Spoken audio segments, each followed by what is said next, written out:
जी नाज़रीन, चक मां अगवा थियल सहाफ़ी गुलज़ार सेठार जो मासूम पुट इब्रार ऐं भाइटियो आरिफ सेठार अञा ताईं धाड़ेलनि जी क़ैद में आहिनि, जिन खे 7 ॾींहं गुज़रण बावजूदि शिकारपुर पुलिस वाज़ियाब करण में नाकाम थी वई आहे।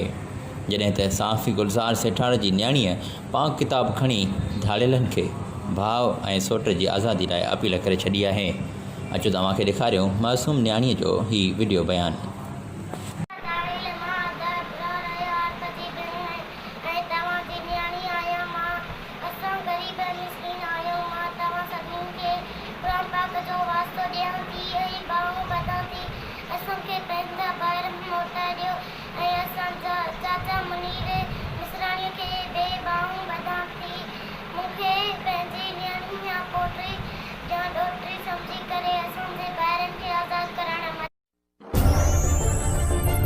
वधीक तफ़सीली ख़बरुनि लाइ ॾिसंदा रहो जुस्तजू न्यूज़ ऐं असांजे फेसबुक पेज जुस्तजू न्यूज़ खे लाइक करणु न विसारींदा।